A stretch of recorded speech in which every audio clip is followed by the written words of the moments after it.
have lifted their voices, their bodies, their spirits, their hope against injustice and oppression.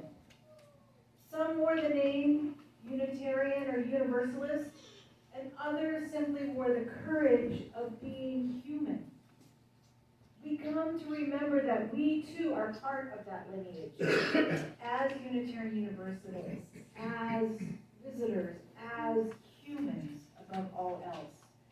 Not its beginning and not its end, but one strong link in a chain of liberation that stretches behind us and will stretch in front of us, far and beyond. Come today. Let us honor the ones who came before.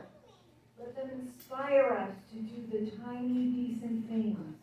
And let us recommit ourselves to the work they handed into our care.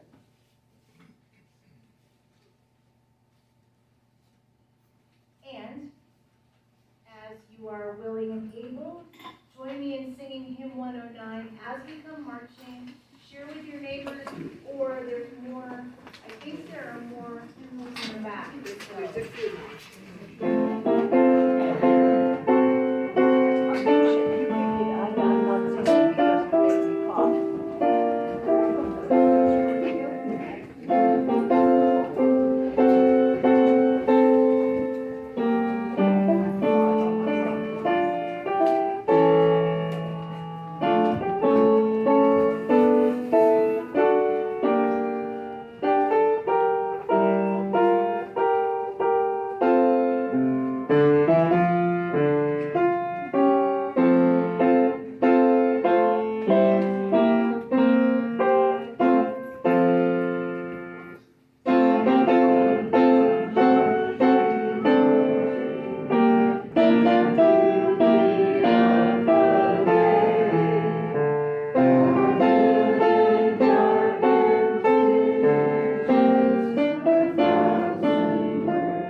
Karen, I hate to hog, but I do want to say that I lit a candle for Charlie and Myra, whose Charlie's mother actually took a turn. She's in the hospital. I think we're looking at a final cycle here, so please hold them. I lit a candle. And I also wanted to say how entirely grateful I am to be in your presence this morning. I know we talk about no political statements, but we are a safe space and we are a gentle, angry people. And if you feel like you need to lift something up, I invite you to do so today. You don't need to go down the political path, but feel your feelings and light a candle because we share that with you today. So I just wanted to let you know.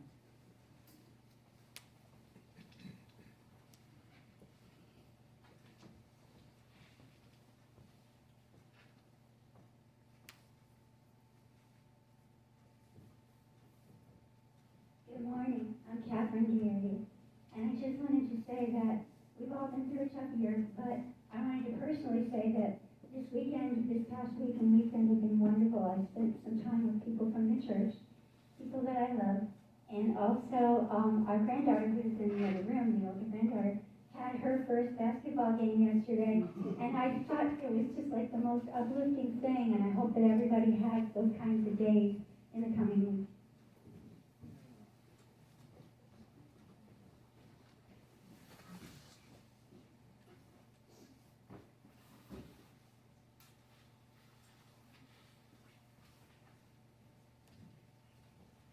My name's Randa. My pronouns are she, her, hers.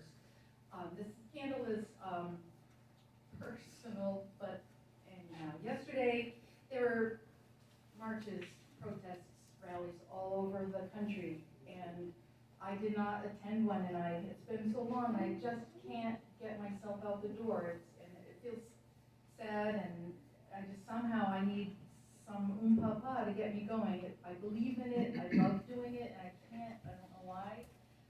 Yesterday I was in my jammies all day. I think part of it is because there's so much going on, but I just feel maybe it's the helplessness or it's something. But I can use support to get me out there.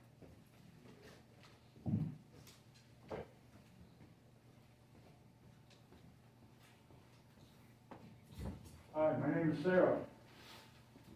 I have a rage within me that I don't know what to do with. I don't know where to put it. I don't know how to deal with it. But I have an incredible rage that's burning within me this past week.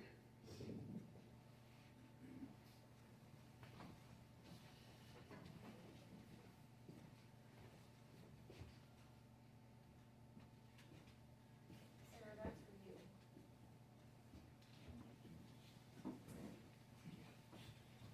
Good morning, I'm Donna, and I just wanted to say that after last week's service where we learned about Seeds of Hope, I was inspired and I went over there and I'm now a weekly volunteer. And Updates. Okay.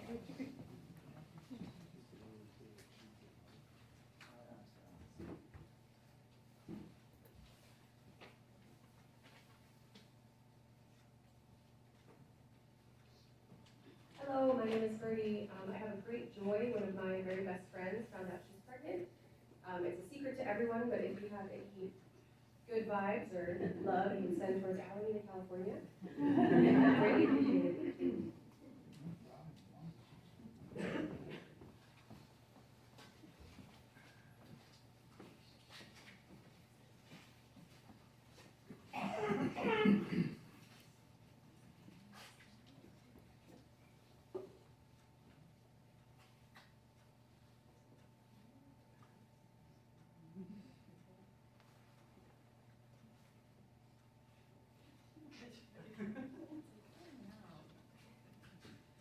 I'm Lori. I have a great joy, but also just freaking exhausted. My daughter's off the streets and in a group home. And I have to say, Seeds of Hope is amazing. She spent a lot of time there, so I'm glad that we're supporting it.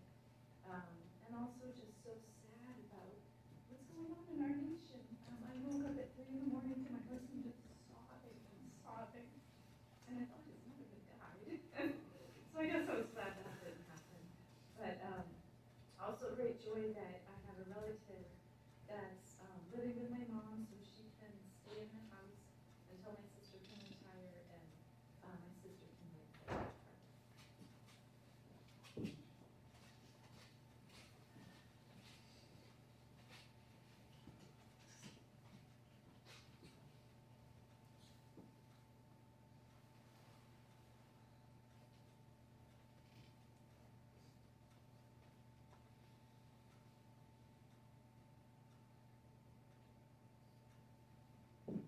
Morning, everybody. My name is Patrick, and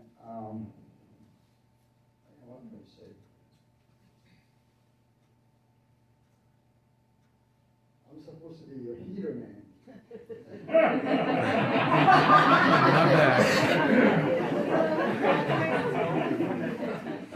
So I'm not worried about it. This morning I was in bed, nice and cozy, and sleeping, and I got a phone call. And it's from Ryun, and says there's no heat in the church. And I said, wow, what's going on? Because we're putting out new thermostats. I was proud of that. And the heating system was working well, and everything was happy.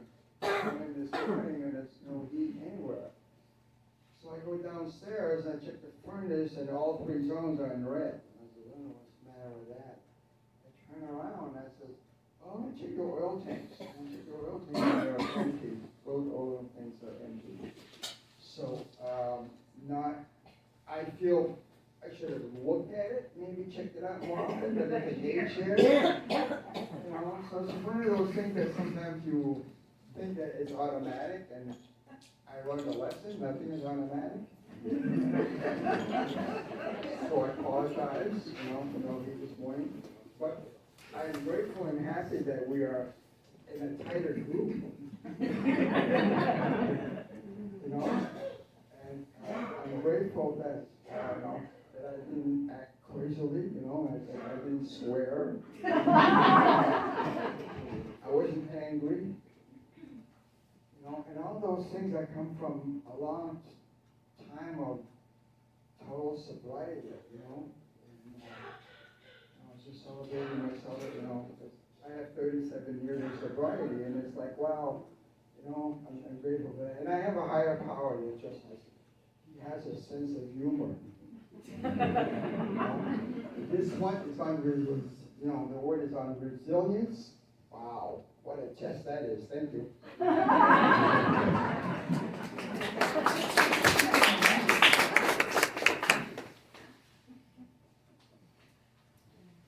like one last candle for the joys and sorrows of our life. Let's take a moment and hold what we have heard in our hearts.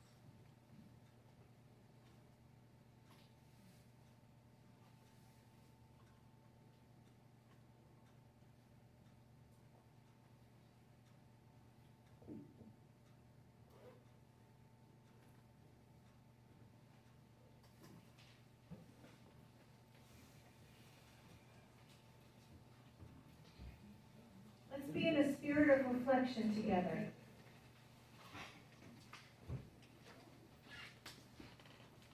Source of all creation, Holy Spirit, Divine Goddess, we know you are here with us today, reminding us to be flexible, reminding us that we are resilient, reminding us that we stand on the shoulder of giants and in the arms of each other. We are reminded that in the midst of great society and world trouble and horror, our lives don't stop. That we still, in the paradox of life, have joy and have sorrow. Remind us that we are held here. Fill us with the peace that passes all understanding and the comfort that community brings. So be it.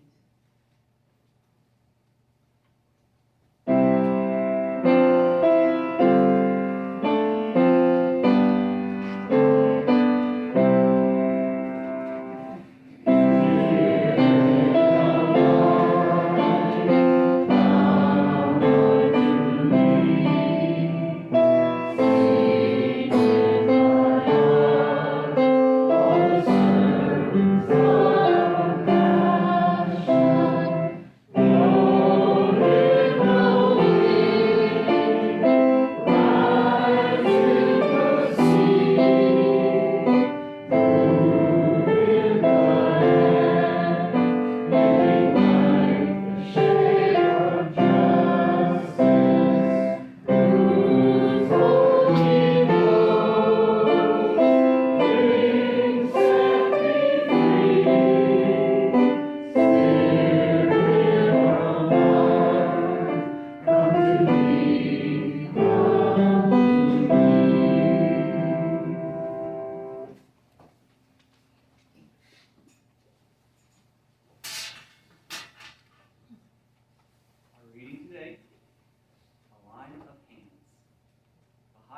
hands aligned of hands. Hands that lifted protest signs and lit lanterns. Hands that tended the wounded and held frightened children. Hands that wrote letters, organized meetings, voted, marched, sheltered, healed, created, resisted. Hands of UU abolitionists like Theodore Park and Frances Ellen Watkins Harper. Hands of suffragists like Susan B. Anthony and Lucy Stone.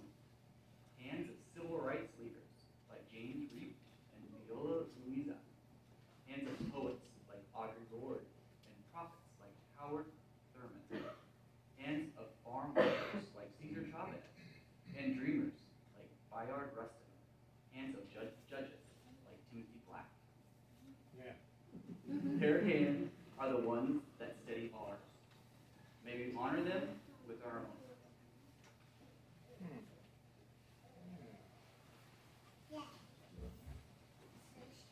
And now stand as you're able and join me in singing hymn 388.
For those who came before us, UU activists and resistors through the ages. So we gather in the company of giants, some whose names we know, and many whose names history forgot.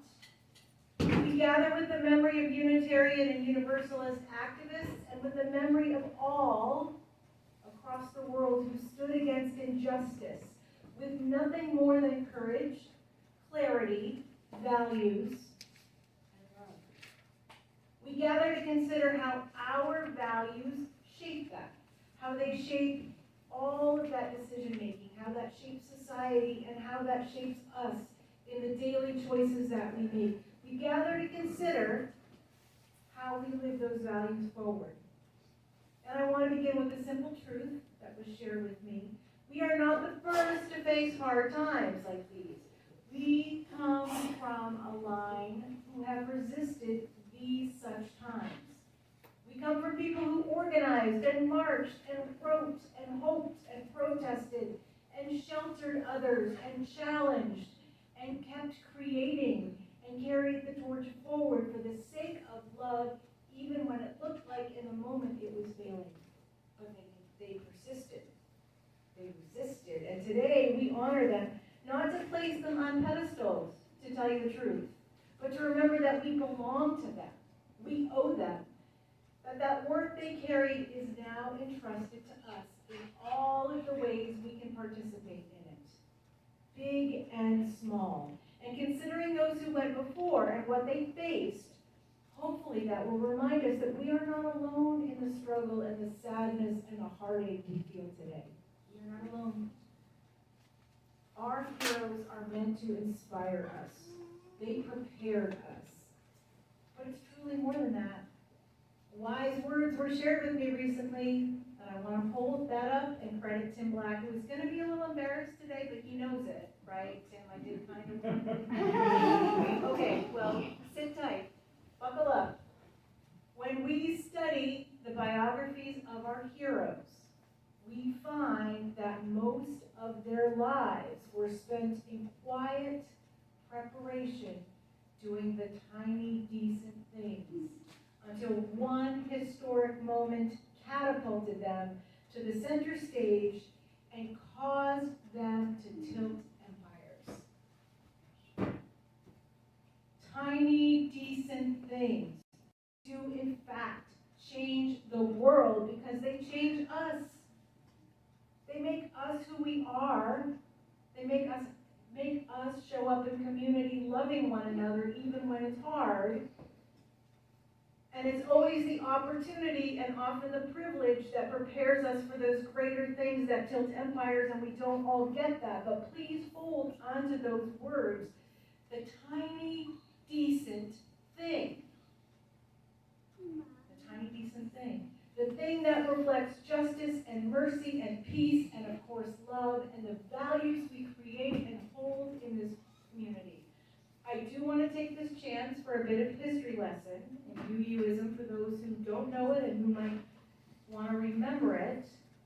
But I want to build on those stories told in the books. It gets lazy, it gets left online, it gets put in the books of all of these great people who went before, and we do need to remember them. Because we do stand on their shoulders, but it didn't end there. It doesn't end there, all right? So, although we're going to go there, I want to frame this in some important ways. Our UU forebears were actually activists, not heroes. We are a social justice community.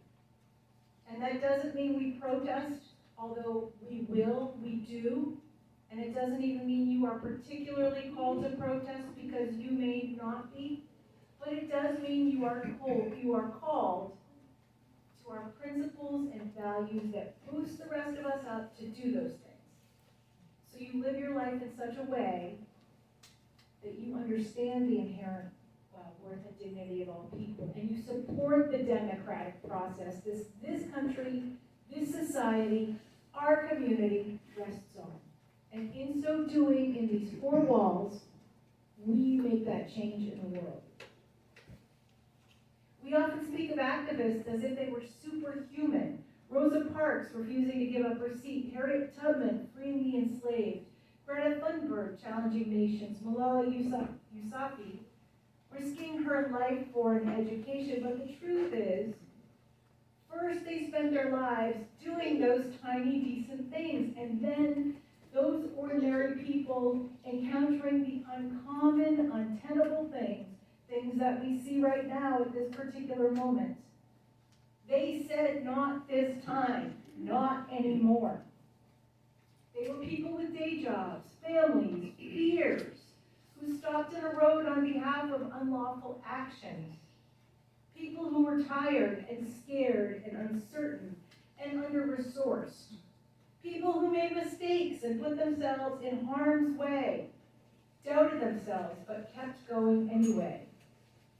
The people I referred to previously, many of them were not UUs, in fact, probably all of them weren't, but they are our people because we are liberation people, living life and principles and values that we hold every moment of every day, and certainly every time we get together.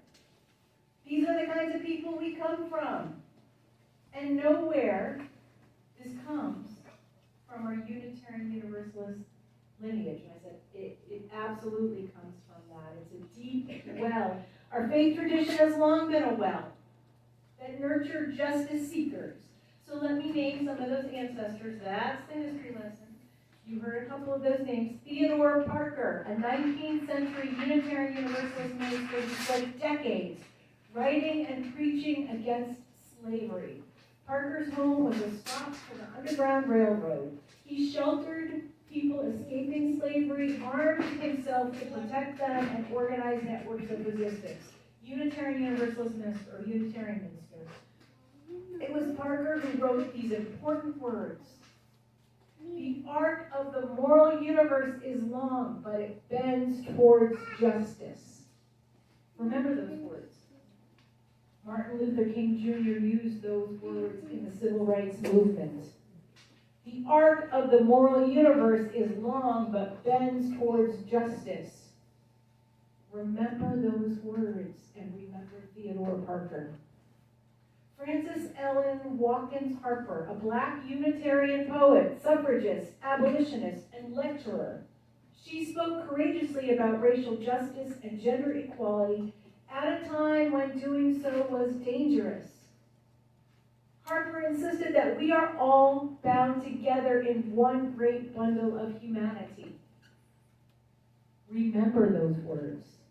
We are all bound together in one great bundle of humanity. Her voice shaped generations of activism.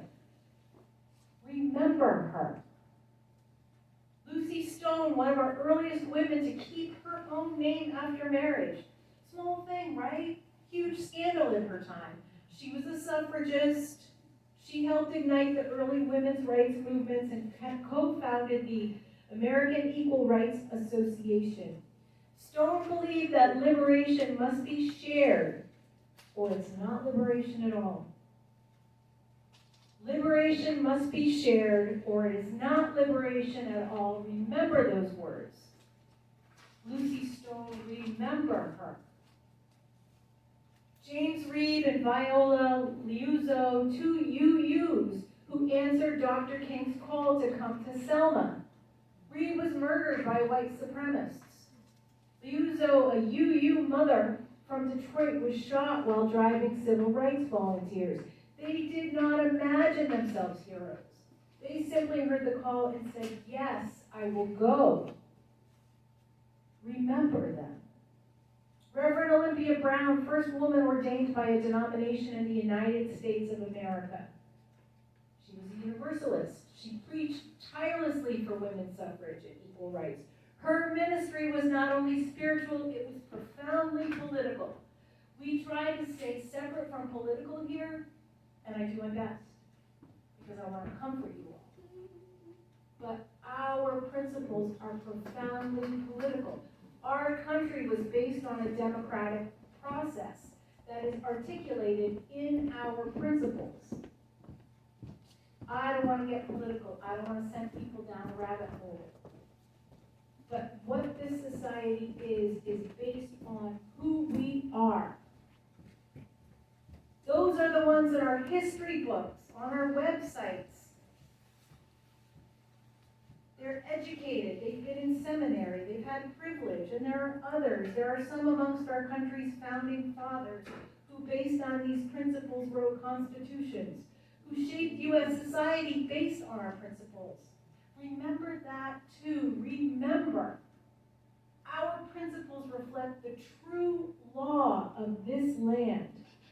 Our principles. Remember that too.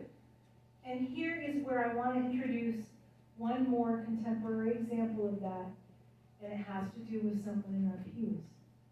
And he knows about this, and I'm sorry. So I'm going to go there today.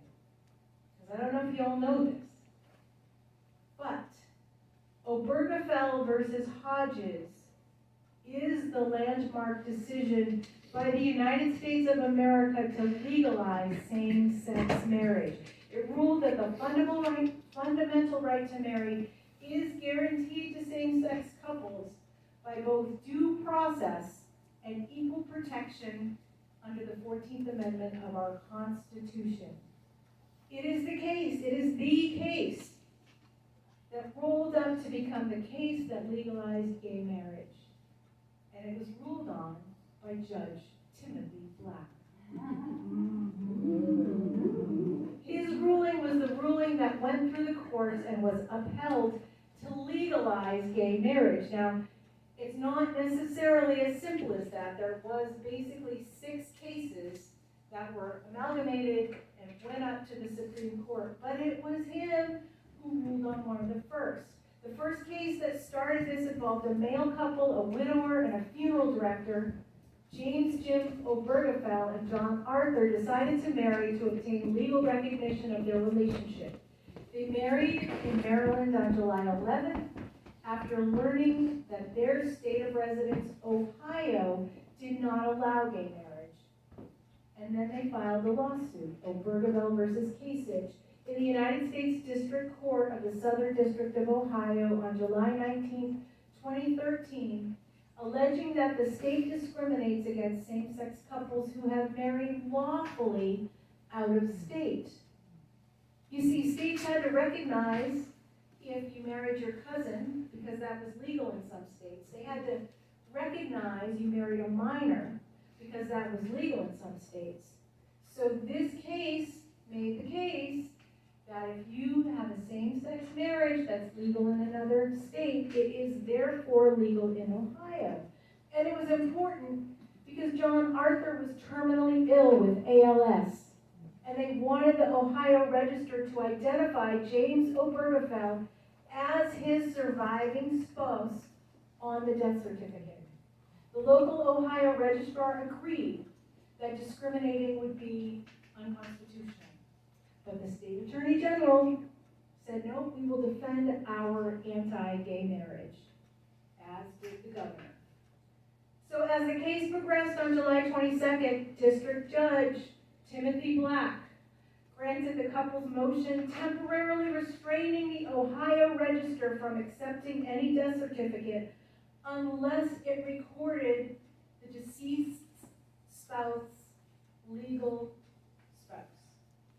Sorry about that. Black wrote that throughout Ohio's history, these are his words, Ohio law has been clear. A marriage solemnized outside of Ohio is valid in Ohio if it is valid where it is solemnized, and noted that certain marriages between cousins or minors, while unlawful if performed in Ohio, are recognized by the state if they were lawful where they happened. So, Ohio Attorney General Mike DeWine indicated he wasn't going to appeal that preliminary order, and on August 13th, Black extended the temporary restraining order until the end of December and scheduled oral arguments. Tim's decision as a district court judge on this case was literally foundational to the legalization of gay marriage in this country.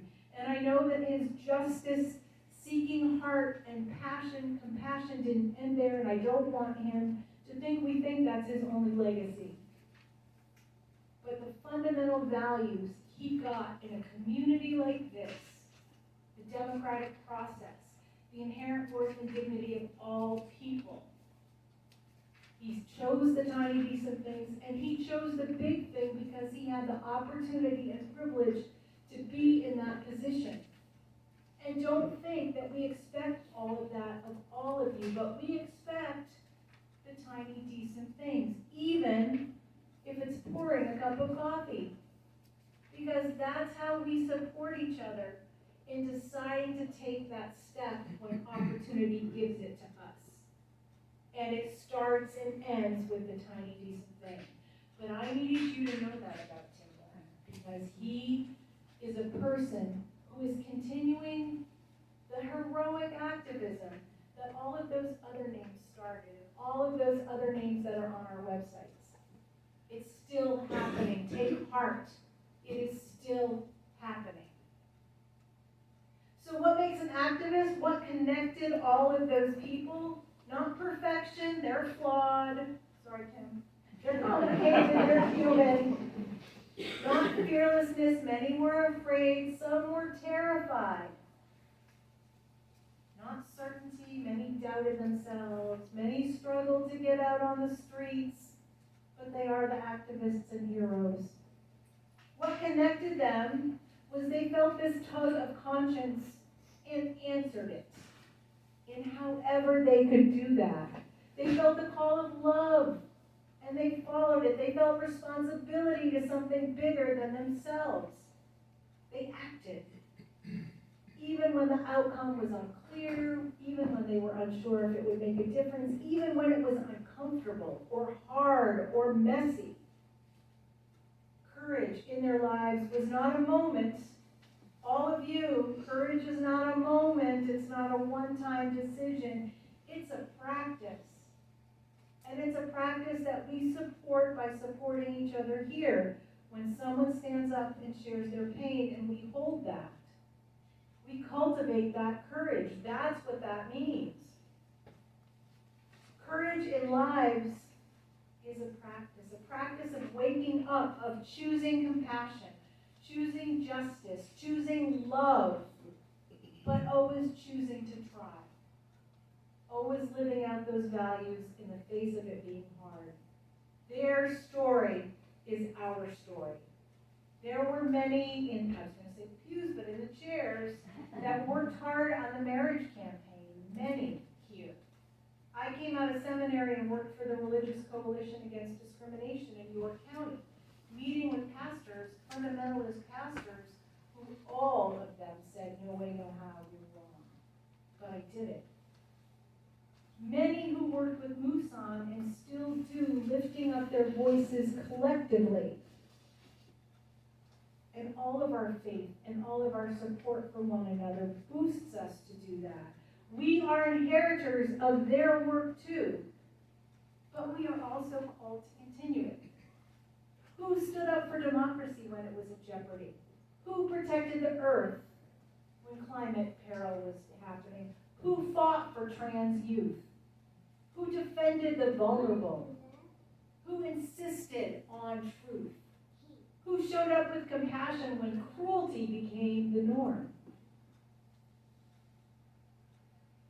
And the answer we hope future generations can speak with gratitude is that we did. The people gathered in communities like this one, they worked to cultivate their own love and safety and strength and courage. This lineage is not abstract. It is alive. It is alive in this community. It is alive in this room. And it's our job because we stand on the shoulders of giants.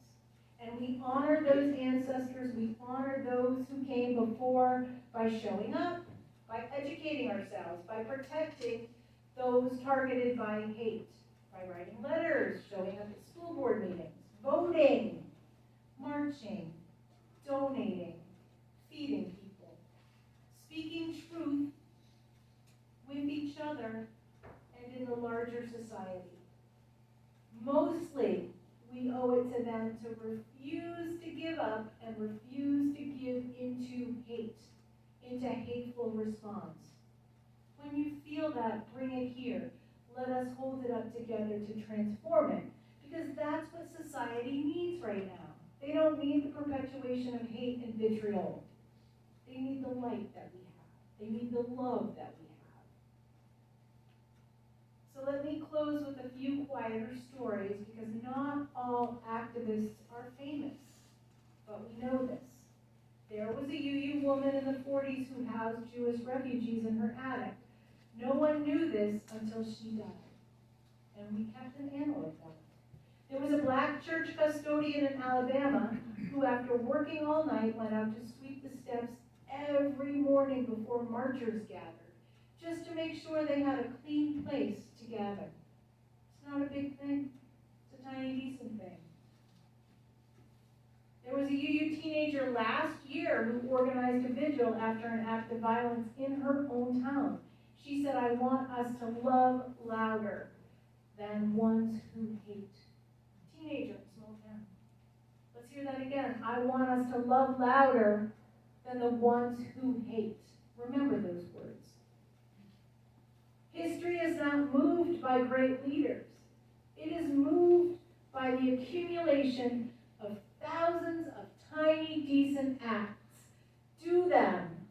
Remember those words and do those tiny, decent acts that come from our core of love. And when you can't, or when you don't feel it, or when you feel the fear or the anger, bring that here. You are safe and welcome here, and we will hold that with you. Your tiny, decent acts are the most important part of your faith and our faith together. Keep them close. Keep each other close. We will persist and we will resist. So today, let us remember the story of resistance is not finished. We are writing the next chapter. May the courage of our ancestors be our inheritance. May the clarity of our prophets be our guide. May the resilience of the marchers strengthen our steps. May the tenderness of healers soften our hearts. May the vision of dreamers widen our hope. May the doers and the keepers of justice and law remind us of who we are in these walls and in this country. May the artists inspire us constantly. And may we live so that the future generations will say, they were there. They stood up. They loved this world fiercely. And because of them, that torch still burns. Remembering that when we study the biographies of our heroes, we find that the most of their lives was spent in that quiet preparation, until one historic moment catapulted them into the center stage. Perhaps that moment will come for one of us, some of us, all of us, but the UU values and principles that shined in the Obergefell decision shine in all of us in those tiny little things. And let's continue to love the world fiercely in all the possible ways that we can. So clearly, as you see, I'm a fan of Tim. And I'm certainly an amazing or enormous fan of what happened in all of that. But here is the absolute truth of that matter. I am a huge fan of all of you. All of you. You show up in ways that you can. And you do the tiny decent things in service to each other and in service to the world. In service to me. And I'm a fan. Our values and principles shine through you every day. In your great ideas, in your energy to fulfill those. Those who came before inspired us already. I hope those of you who are new here, new faces, will experience that inspiration. If not today, come back, please. We'll have more coffee. Freedom and heat. Freedom, justice, mercy, joy, love. Love is at the center of it all. So thank you all for your tiny, decent things. I love you all very much. Amen and blessed be. So now is the time in the service to recognize that when we gather together as a community, we bring all of our gifts, ourselves, our hearts, our spirits, our energy, our talents and skills to support the work here. But we also bring a gift of generosity financially to buy the oil. As always, half our offering goes out into the larger community to support the work of an agency doing great work. And this month we're sharing our offering with Seeds of Hope, who inspired us last week and continues to. I was going to say if you're watching from home, but I know you're not. So this morning's offering will now be received. Oh, we are. If you're watching from home, donations can be made on our Give button, or you can send checks to UUCSB 60 School Street, Saco, Maine. This morning's offering will now be received.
quiet service today, they allow the spark in each of us to burn on, to warm our compassion, to fire our delight, to light our paths, today, tomorrow, and always. And let's join in singing hymn number 102.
Well, I got fancy words here to say, but you know what, I'm not.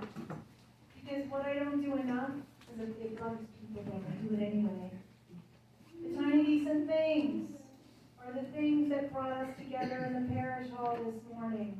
I don't offer enough gratitude for the people who are the worship assistants, even when they're new and uncomfortable.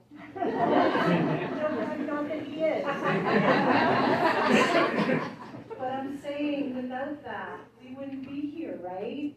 For Ryun, who films, who pivoted this morning, right? Ryun. To Sonia, who busted her tail getting all this together. To Don and Betsy, who ushered and helped us pivot and brought tons of hymnals. I hate to do this because I know I leave people out. To Doug, that music is amazing. I can't wait to hear the next one. I really can't. Who else? You can raise your hand. I don't know. We're in coffee hour. Yeah. Oh my God. To Paul Benya. Yeah. Absolutely.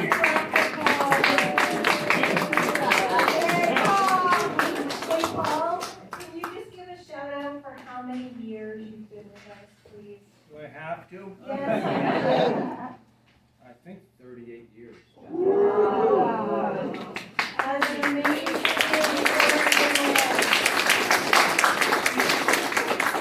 Patrick, who in the midst of it all came in. I don't know why that came on, but thank you. Oh, Patrick, thank you. I'm back there. I'm hiding. And your coffee hour, folks. To the coffee hour folks who are the first timers of doing this. Thank you. Coffee hour, oh, by the way, that was an announcement. Coffee hour is so important for us to gather and have a chance to be together. And for newcomers to ask us questions, and for Tim to clarify what all that law meant, because I don't like to deal with that.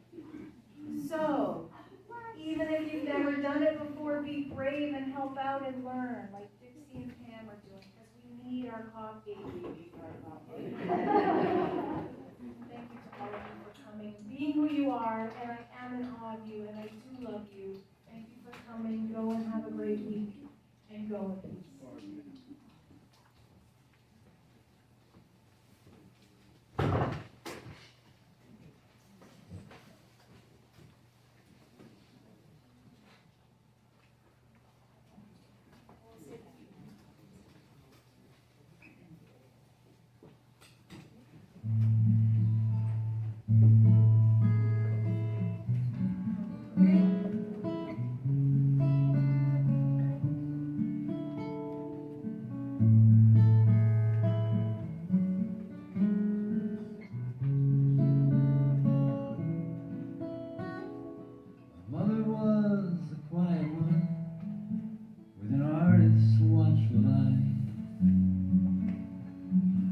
she observed, she shared wise words about how people get through life.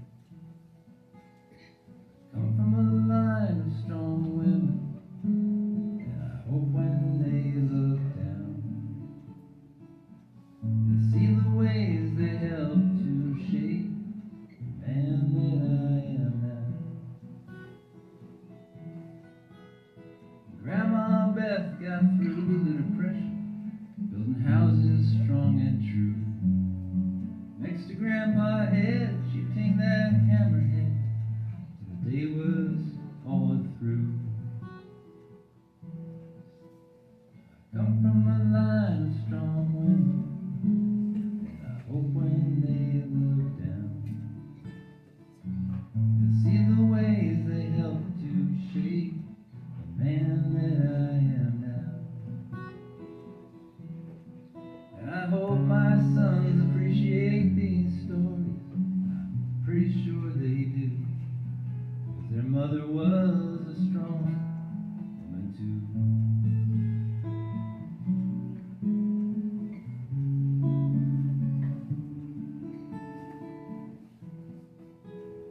From Germany, our family had to flee from that juggernaut of hate.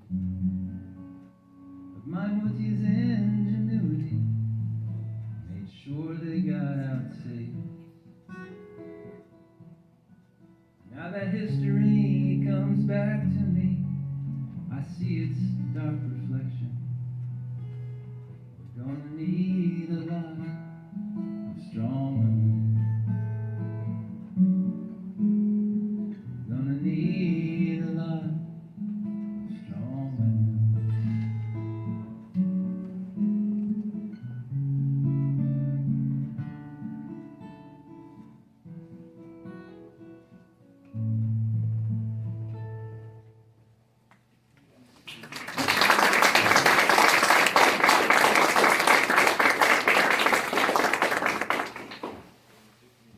Our service has now concluded, but I got a lot to say. First of all, we're gonna be making kits for the unhoused who are living in encampments. We're gonna do that at 5 o'clock today.